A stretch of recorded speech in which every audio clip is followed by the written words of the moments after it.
Представляю вашему вниманию главные бои чемпионата WEF Pro Fight 16. В октагон приглашается боец из Узбекистана Кодири Камил.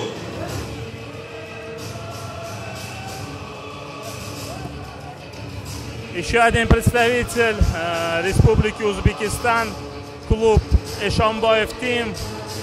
Коротко об этом клубе. Этот клуб основался недавно, год как его основатель, один из ведущих бойцов клуба Ахмад, Эшонбаев Сираджуддин. На сегодняшний день он является как и организатором, так и действующим бойцом. И также в составе основного дивизиона клуба Ахмад Узбекистан.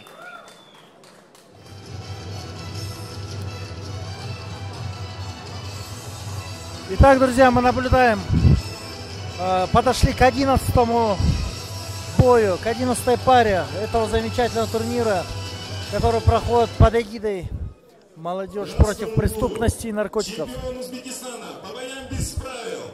Один бой, одна победа. Представитель клуба Эшонбаев Team Кодири Камил.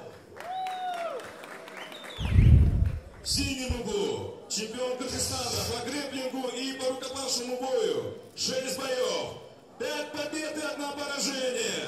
Представитель клуба боец Балтабаев Нурлазы.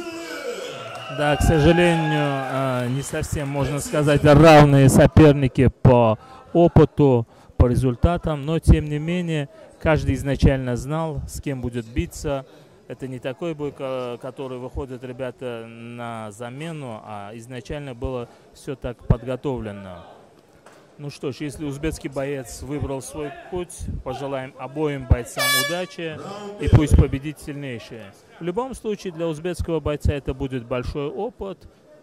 Ну, не исключено, что он еще может что-либо показать в октагоне.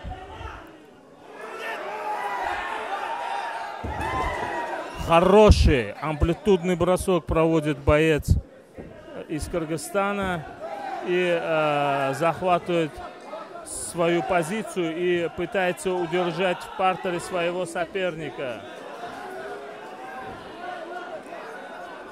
Бесперебойные действия происходят в партере, но бойца из Кыргызстана за меньше чем за минуту удушающим приемом одерживает победу над своим соперником и, как бы сказать, достойно отмечает свою 6-ю победу в профессиональном ринге.